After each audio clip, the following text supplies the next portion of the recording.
예, 정글북이라는 애니메이션이 있죠. 어린이 만화 영화. 제가 어릴 때도 나왔어요. 예, 몇 년 전이냐? 예, 40년 전인지 50년 전인지 예, 한 45년 전쯤. 예. 그리고 그 이후에도 리메이크 되어서 두세 번이 나왔어요. 최근에도 나왔죠. 예. 인간이면서 늑대의 젖을 먹고 자란 한 소년이 늑대 무리 속에서 이제 그 리더십을 발휘하고 그래서 정글의 평화를 이루는 거예요.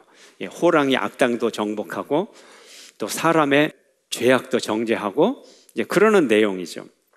그런데 원작이 있습니다. 그 원작은 러디어드 컵 키플링이 1894년 정글북이라는 책을 써서 영국 작가로서는 최초의 노벨 문학상을 받은 작품입니다.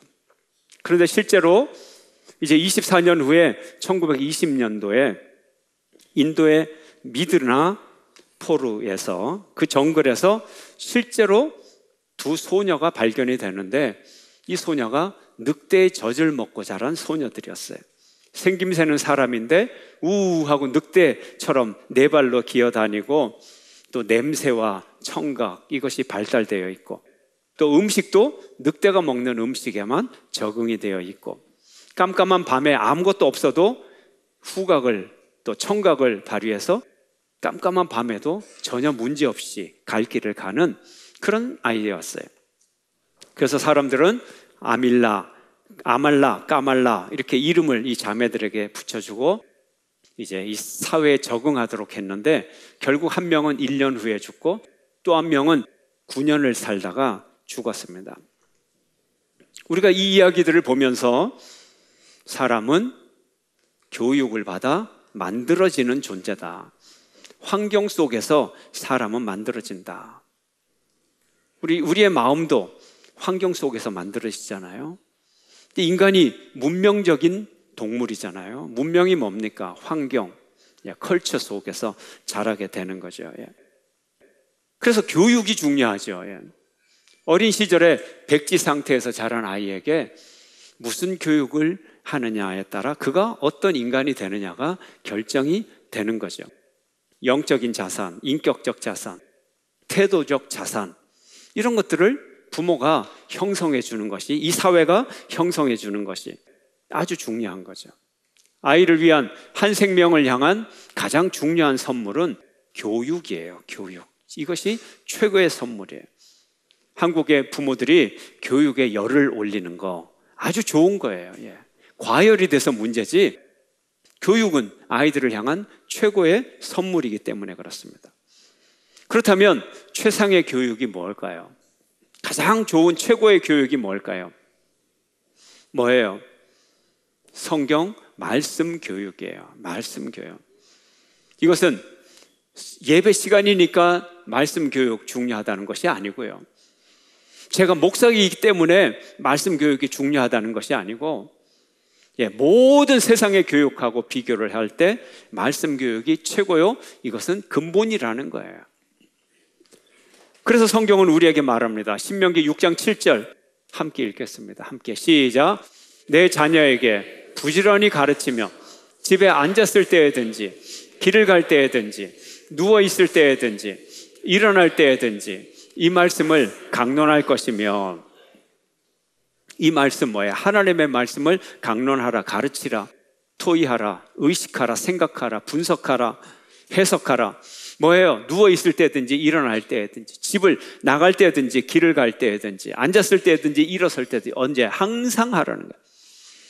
사람들은 자녀들에게 지식을 많이 넣어주려고 그래요.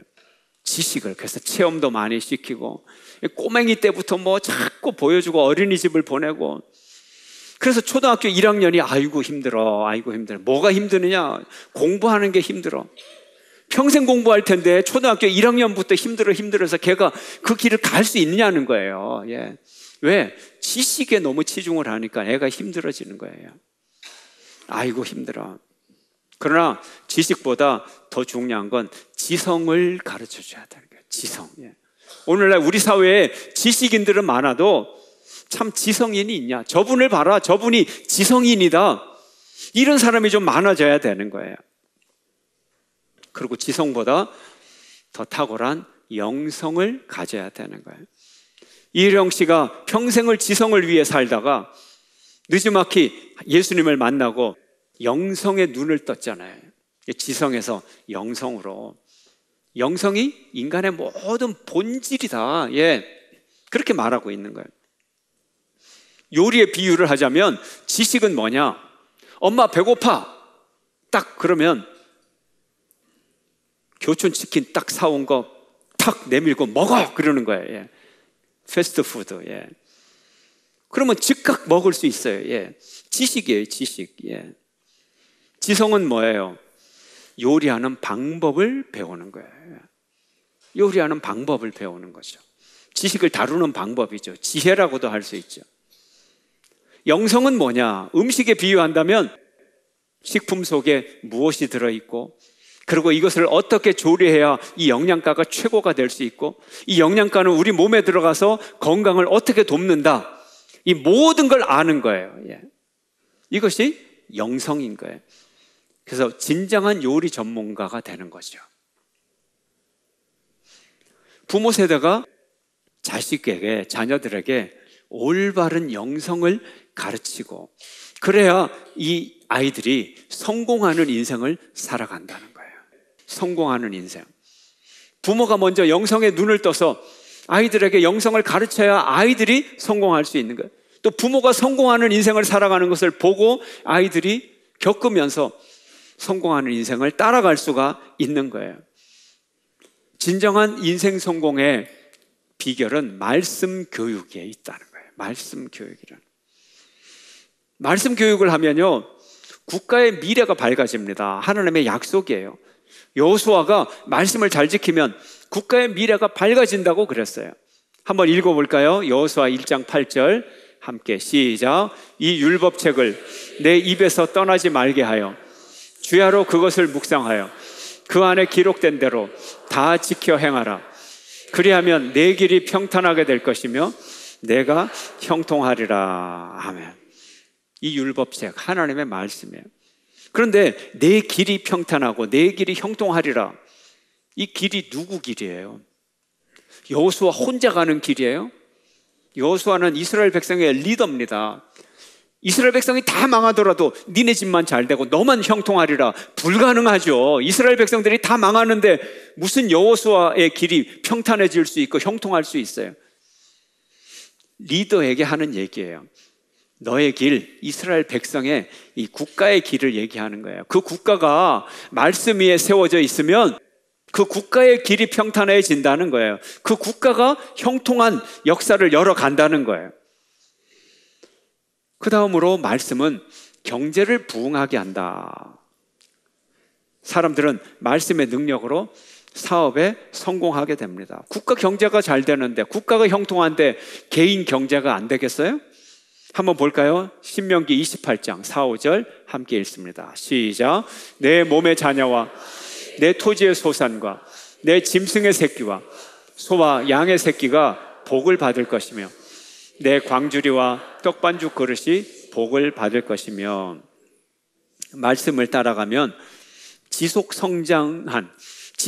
가능한 성장의 원리가 말씀을 통해 배우게 된다는 거예요. 우리가 하루아침에 성냥불처럼 사업이 확 일어났다가 그 다음날 곤두박질을 친다면 그 사업에 성공했다고 할 수가 없는 거죠. 지속 가능한 성장이 있어야죠. 지속적인 성장이 있어야죠. 성경 말씀에는 안식일이 나오고 안식년이 나오고 희년이 나옵니다. 자연과 사람과 사회 속에 휴식을 통해서 계속 지속적으로 성장할 수 있도록 힘을 축적하고 다시 나가고 앞으로 나가고 회복하고 그 원리를 우리에게 가르쳐주고 있는 거예요. 지속 가능한 성장이 말씀 속에 있다는 거죠. 그리고 말씀을 지키면 어떤 상황에서도 하나님의 축복을 받습니다. 어떤 상황에도. 한번 읽어볼까요? 신명기 28장 6절 함께 시작. 내가 들어와도 복을 받고 나가도 복을 받을 것이니라. 비가 오느냐? 우산을 팔아서 돈을 벌게 될 것이고, 날이 개느냐? 양산을 팔아서 돈을 벌 거예요. 예. 그럴 거예요. 추위가 오면 겨울옷을 팔아 돈을 벌고, 더위가 오면 여름옷을 팔아서 돈을 벌게 될 거예요. 이게 하나님의 축복인 것입니다. 어떻게? 8절 말씀 함께 또 읽습니다. 시작. 여호와께서 명령하사 내 창고와 내 손으로 하는 모든 일에 복을 내리시고 내 하나님 여호와께서 내게 주시는 땅에서 내게 복을 주실 것이라. 아멘. 하나님의 말씀을 알고 지키는 자는 모든 일에 복을 받아요. 내 창고와 내 손으로 하는 어떤 일, 일부의 일, 모든 일, 모든 일에. 그 다음에 땅이 복을 받는다는 거예요. 무슨 의미입니까? 무엇이든지 심으면 되는 거예요. 땅에 복이 있으니까. 땅에 복이 없으면 무엇이든지 심는 대로 안 되겠죠. 무슨 얘기예요? 어디에 투자를 해도 너는 무조건 성공할 거야. 하나님의 말씀의 축복인 거예요. 사랑하는 성도 여러분, 이렇게 성공하는 인생 되고 싶지 않습니까? 여러분의 자녀가 이렇게 살면 얼마나 행복하겠습니까? 여러분에게 이런 축복이 임하기를 축원합니다.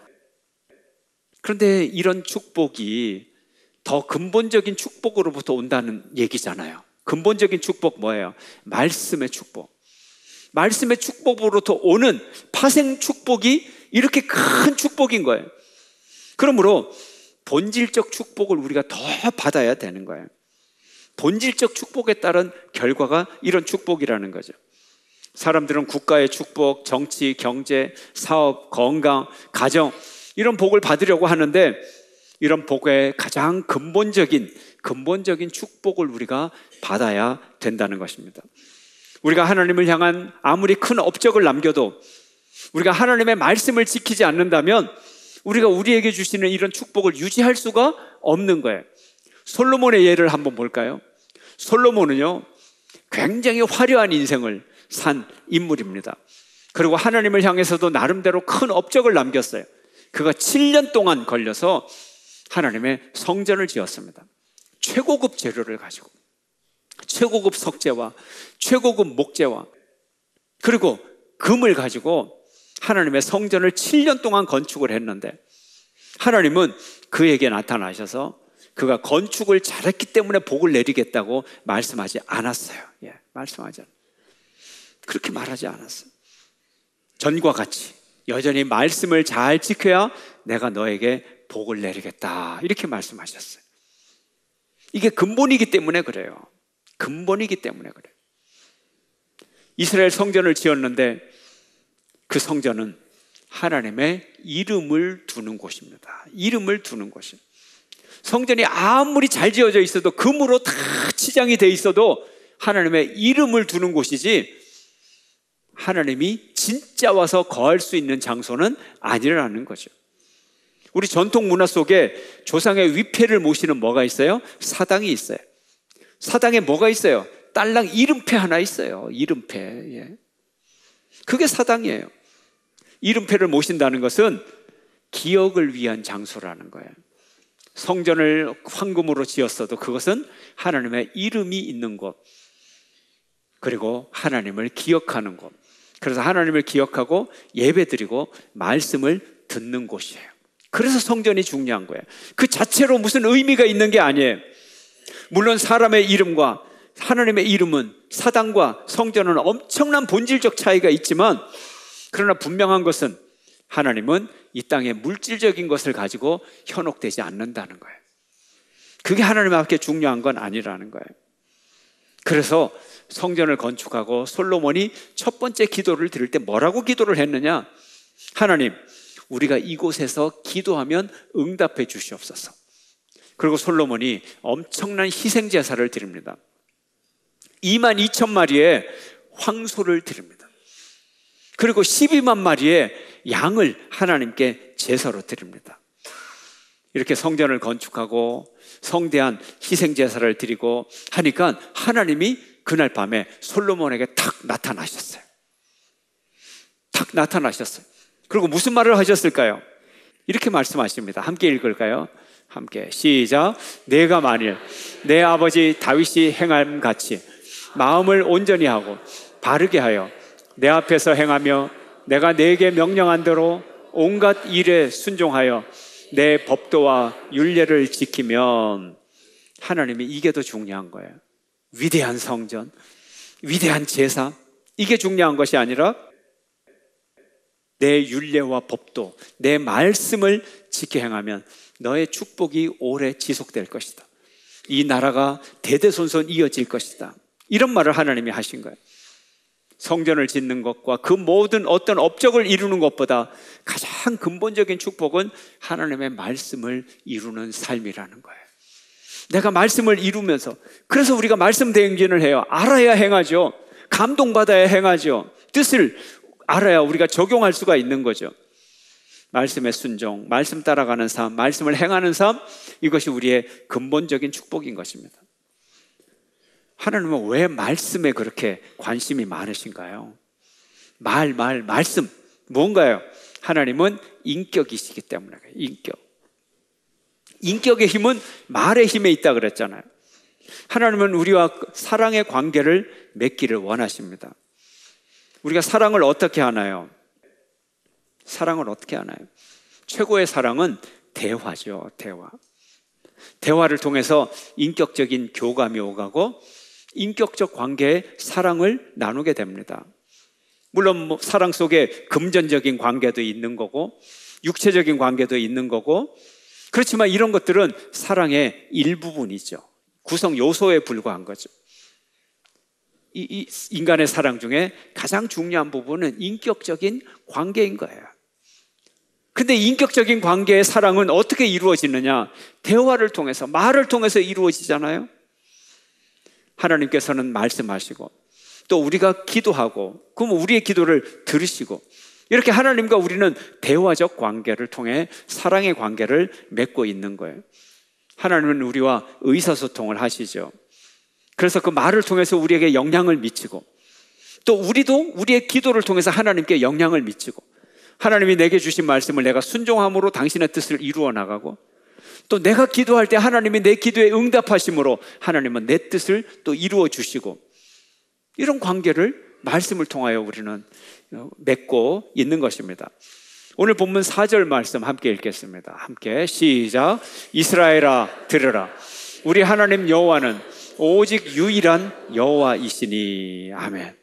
하나님이 들으라 이렇게 말씀하세요. 들으라, 중요한 얘기를 내가 지금 하고 있다. 들으라, 귀를 쫑긋 세워라. 아주 중요한 말씀. 들으라, 우리 하나님 여호와는 오직 유일한 여호와시다. 우리가 사랑하고 대화하고 당신의 말씀을 듣고 기도해야 될 유일한 한 분이 하나님이라는 거예요. 하나님하고 우리가 대화해야 돼요. 하나님과 관계를 맺어야 돼요. 하나님 잊어버리고 돈과 관계를 맺는다. 열심히 평생을 돈하고 관계를 맺어. 그럼 바알신을 섬기는 거죠. 왜 이래야 하느냐 하는 거예요. 말씀에 대한 응답이 하나님을 사랑하는 거고, 하나님을 향한 최고의 사랑이 말씀에 대한 순종. 왜 그렇습니까? 우리가 의사소통이 원활하다는 것, 서로 대화하는 양자가 진지한 관계를 맺는다는 거예요. 하나님이 전심으로 우리를 사랑하셨습니다. 우리 인간의 수많은 배반과 배신과 반역과 죄악에도 불구하고 하나님의 마음은 언제나 우리에게 있었어요. 하나님이 우리에게 마음을 주셨어요. 마음을 다하는 사랑을 하셨어요. 이게 마음 다하는 사랑. 두 번째, 하나님은 당신의 뜻이 뭐냐? 우리를 부르시고 우리를 구원하시는 게 하나님의 뜻입니다. 온 우주 만물 가운데서도 우리를 사랑하셨고, 또 나를 부르셔서 하나님이 나를 구원하시는 당신의 뜻을 가지셨어요. 이 뜻을 포기하지 않으셨어요. 그리고 하나님은 나를 사랑하실 때 힘을 다해서 사랑하셨어요. 하나님은 전능하신 하나님이기 때문에 하나님은 그저 말씀 한마디만 하면 우주가 창조가 되고 우주가 파멸을 당해요. 하나님의 말씀 한마디 하면 우리가 살아날 수도 있고 죽을 수도 있어요. 하나님은 우리를 경솔히 여기셔도 우리는 어쩔 수가 없어요. 그런데 하나님이 우리를 경솔히 여기지 않으셨어요. 우리에게 힘을 다해서 사랑했어요. 어느 정도로? 독생자를 보내기까지 우리를 사랑하셨어요. 이게 하나님이 우리를 향한 힘을 다한 사랑이에요. 전능하신 하나님의 사랑이에요. 우리가 너무나 과분한 사랑을 받은 존재입니다. 하나님이 우리에게 이렇게 당신의 마음을 다하고 뜻을 다하고 힘을 다해서 우리를 사랑했는데 그 똑같은 비중으로 우리가 하나님께 돌려드려야 되는데 우리가 만약에 이런 사랑을 받고 하나님에게 응답을 하지 않는다면 우리는 하나님을 배반하는 것이고 결국 우리 스스로가 파멸에 빠지는 거죠. 그렇다면 하나님의 사랑에 응답하는 동등한 진지함이 있어야 되는 거예요. 동등한 헌신도가 있어야 되는 거예요. 하나님이 우리를 향한 헌신도와 우리가 하나님을 향한 응답의 헌신도가 동등해야 되는 거예요. 그만큼 우리가 응답을 해드려야 하나님과 진정한 사랑의 관계가 맺어지는 거예요. 그래서 우리가 마음을 다해서 하나님을 사랑하고, 그래서 우리가 뜻을 다해서 하나님을 사랑하고, 우리가 힘을 다해서 하나님을 사랑하고, 이게 마땅히 우리가 해야 할 바라는 거예요. 그래서 오늘 본문이 이렇게 말하죠. 5절 말씀 함께 읽습니다. 5절 시작. 너는 마음을 다하고 뜻을 다하고 힘을 다하여 내 하나님 여호와를 사랑하라. 그래야 하나님을 사랑하는 거예요. 건성건성하는 사랑이 아니에요. 아주 경솔하게 그렇게 사랑하는 게 아니에요.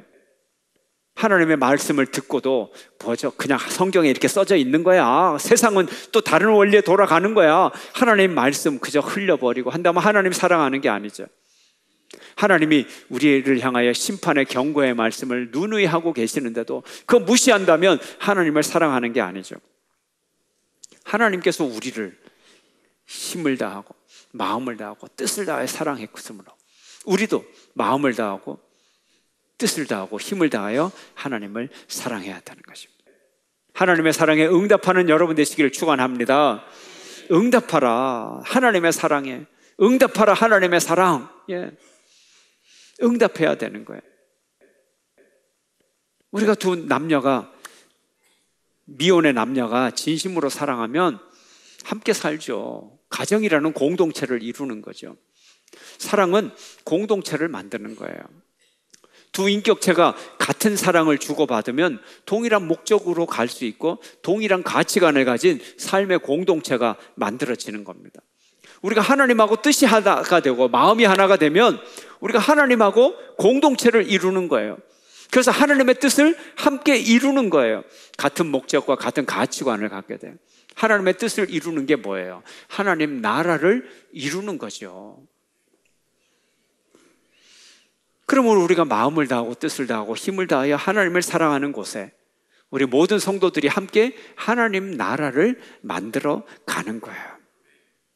이 세상 나라 안에 만약에 하나님 나라가 이루어진다면 이 세상 나라가 그 길이 형통하고 그 길이 평탄하게 될 거예요. 그래서 이 세상 나라가 복을 받게 되는 거예요. 그래서 이 세상 나라에 하나님의 말씀이 이루어져야 되는 거예요. 여러분의 모든 가정에 말씀이 충만하여 하나님의 축복이 임하기를 축원합니다. 여러분의 가정의 모든 세대가 대대손손 하나님의 축복의 가정이 되기를 축원합니다. 그리고 우리의 헌신과 우리의 하나님 나라를 향한 사랑으로 이 땅에 하나님 나라의 축복이 임하기를 주의 이름으로 축원합니다.